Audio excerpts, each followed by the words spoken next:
Bowman pun dihantam dengan batang kayu sebelum dicekik hingga tewas. Kemudian,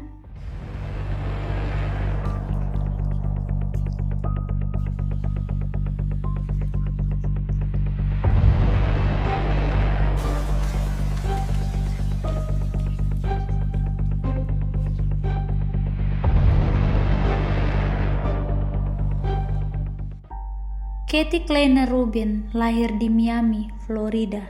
Ibunya berasal dari Kuba, sementara ayahnya berkewarganegaraan Amerika Serikat. Katie tumbuh di lingkungan keluarga yang ideal dan punya banyak sepupu yang menjadi teman akrabnya. Sayang, pada usia 5 tahun, Katie kehilangan ayahnya akibat serangan jantung. Ibu Katie lalu menikah dengan seorang pria berketurunan Jerman. Katie mengaku memiliki hubungan yang baik dengan ayah tirinya.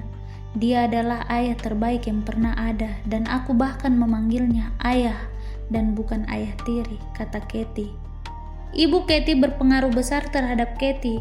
Walaupun ibunya ini sangat protektif sebagai orang tua, dia membuat peraturan yang ketat kepada Katie dan saudara-saudara kandungnya. Salah satunya adalah pulang tepat waktu. Saat si Katie berumur 12 tahun, dia tiba-tiba saja merasa tidak enak badan. Dia tidak tahu apa penyebabnya. Katie duduk di bangku kelas 6 SD. Waktu itu sekitar akhir tahun pelajaran. Tiba-tiba Katie merasa badannya sangat luar biasa letih. Dia tidak punya tenaga untuk melakukan apapun. Usai jam sekolah, Katie selalu pulang dan tidur dalam keadaan demam. Seorang ahli kesehatan anak merekomendasikan orang tua Katie untuk membawanya ke rumah sakit. Katie dirawat di rumah sakit selama lebih dari 3 bulan. Katie kemudian didiagnosis lupus, sebuah kondisi di mana sistem kekebalan tubuhnya menyerang jaringan-jaringan yang sehat. Saat Katie kecil, gejala-gejala lupus pada masa itu dirawat dengan metode sifatnya masih berupa eksperimen. Dokternya kemudian menyarankan kemoterapi yang tentunya tidak mudah untuk dijalankan seorang anak perempuan berusia 12 tahun. Rasa sepi menjangkiti Katie kecil yang menjalani kemoterapi. Rambut saya mulai rontok, lambat laun saya menjadi botak, ucapnya. Saat kelas 7, guru Katie datang ke rumah dengan maksud agar Katie bisa bersekolah kembali. Saat itu, Katie cuma bisa melihat keluar rumah dan melihat anak-anak sebayanya bermain bersama. Katie merasa sangat kesepian sampai-sampai dia terkadang memencet tombol 0 di telepon supaya dia bisa mendengar suara operator telepon. Meski begitu, dia tidak mau menyerah, walau harus menghabiskan banyak waktu di tempat tidur. Sebelum orang tuanya pulang ke rumah, Katie mengenakan baju yang rapih dan menonton TV di ruang keluarga, seolah semua baik-baik saja. Akhir tahun pun tiba dan kondisi Katie mulai membaik. Dokter memperbolehkannya untuk memiliki rutinitas yang normal. Katie ingin sembuh karena dia sangat menikmati hidup. Dia ingin sembuh dari penyakitnya lantaran dia ingin hidup seperti anak gadis lainnya. Pergi ke sekolah, belanja ke mall, dan lain sebagainya. Katie memutuskan untuk berkuliah di Universitas Negeri Florida di Gainesville. Kampus itu dia pilih agar dia bisa menghindar sejenak dari ibunya yang begitu protektif. Saya ingin pergi ke pesta-pesta dan belajar di kampus, punya teman-teman baru, dan menikmati kehidupan anak baru di bangku perkuliahan, ujarnya. Tahun pertama Katie di kampus sangatlah menyenangkan baginya. Dia sangat gembira saat diundang untuk masuk ke sebuah asrama mahasiswi, sekaligus menjadi klub sosial bagi mahasiswi-mahasiswi untuk mengikuti kegiatan komunitas dan tinggal di bawah satu atap. Nama asrama Katie adalah Psi Omega. Gedung asrama Katie hampir menyerupai botol mansion. Asrama kami adalah sebuah rumah yang besar.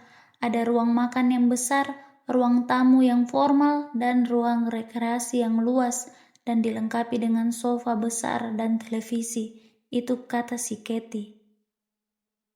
Di aula asrama berdirilah sebuah tangga kayu yang terukir indah. Tangga itu menuju lorong asrama tempat kamar-kamar para penghuni.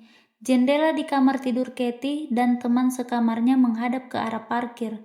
Bagian kepala tempat tidur menghadap ke jendela, sehingga cahaya matahari bisa langsung masuk ke kamar Katie.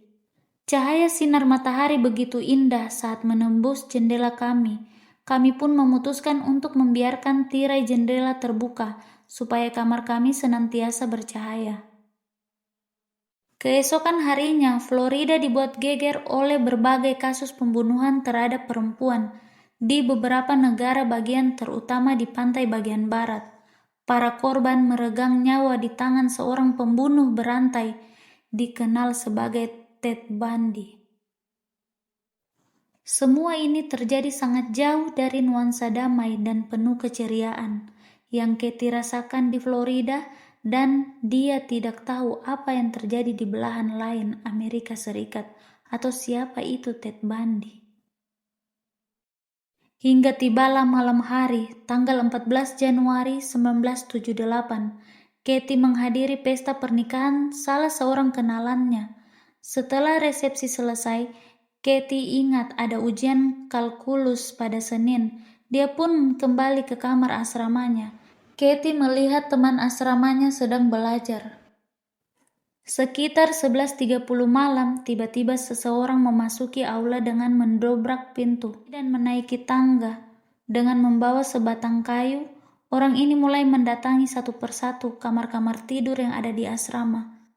Pria ini memasuki kamar tidur kawan Katie yang bernama Margaret Bowman. Bowman pun dihantam dengan batang kayu sebelum dicekik hingga tewas. Kemudian ia menghampiri kamar salah seorang teman Katie bernama Lisa Levy. Pintu kamarnya terbuka lebar dan si penyerang masuk dengan leluasa. Lisa dipukul dengan batang kayu yang sama. Lisa sempat digigit pelaku sebelum tewas. Si penyerang rupanya belum puas. Dia memasuki kamar tidur Katie dan teman sekamarnya. Awalnya Katie tidak mendengar apa-apa, tetapi suara daun pintu yang bergesekan dengan karpet membuat Katie terkejut dan spontan bangun. Kemudian ia melihat sebuah siluet orang di sampingnya. Orang itu mengangkat tangannya yang memegang balok kayu, ujar Katie. Tiba-tiba wajah Katie dihajar dengan batang kayu begitu kerasnya sampai-sampai rahangnya patah di 3 tempat berbeda. Si penyerang lalu menghampiri teman sekamar Katie. Meski Katie berusaha berteriak, tak ada yang mendengarnya. Si penyerang membalikan badan dan berancang-ancang memukulnya lagi dengan balok kayu. Tiba-tiba cahaya silau masuk dari jendela dan menyinari satu ruangan. Katie menjelaskan bahwa sinar ini datang dari lampu mobil pacar dari salah satu teman asramanya. Keduanya pulang setelah kencan.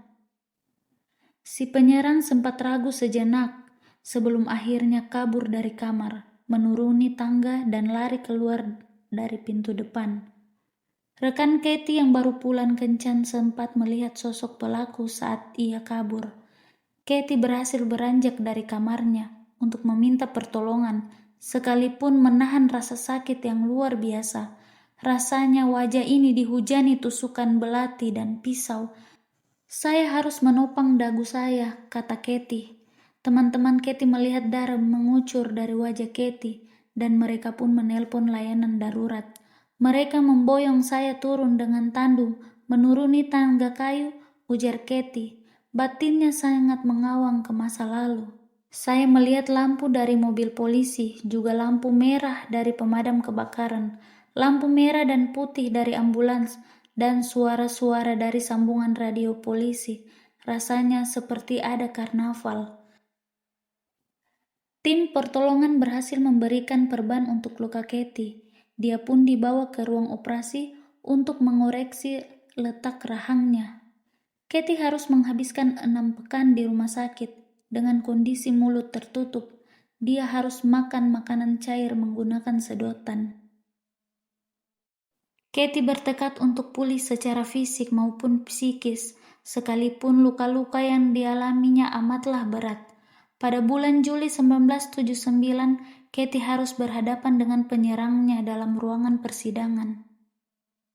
Tak lama setelah membunuh Margaret Bowman dan Lisa Levy, membuat Katie dan teman sekamarnya menderita luka parah. Ted Bundy pindah ke Florida bagian tengah.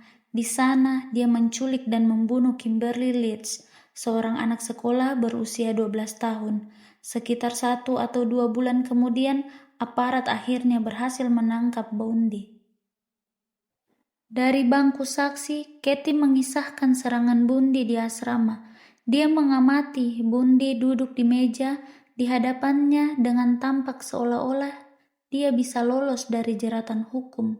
Walaupun Katie tidak dapat mengidentifikasi Bundy, kesaksian Katie dan kesaksian-kesaksian lainnya plus bukti forensik berhasil memenjarakan si pembunuh berantai. Saya senang atas putusan tersebut. Lalu saya keluar dari pintu belakang dan nyaris muntah. Juri persidangan hanya butuh kurang lebih dari 7 jam untuk berembuk sebelum menyatakan Ted Bundy bersalah atas 2 pembunuhan dan 3 kasus percobaan pembunuhan.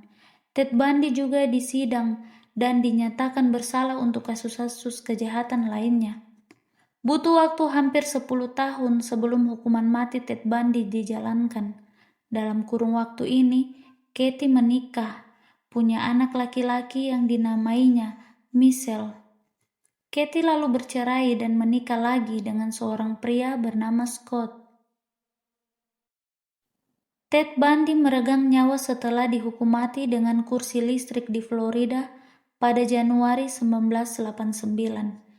Katie diundang untuk menyaksikan eksekusi mati Bundy, tetapi dia menolaknya. Meski begitu, Katie dengan ditemani Scott tetap mengikuti pemberitaan tentang eksekusi Bundy di TV.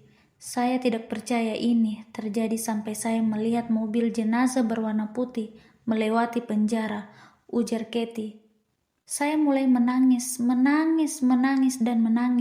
Saya menangisi para korban, semua perempuan yang dihabisinya, dan meninggalkan kita semua terlalu cepat.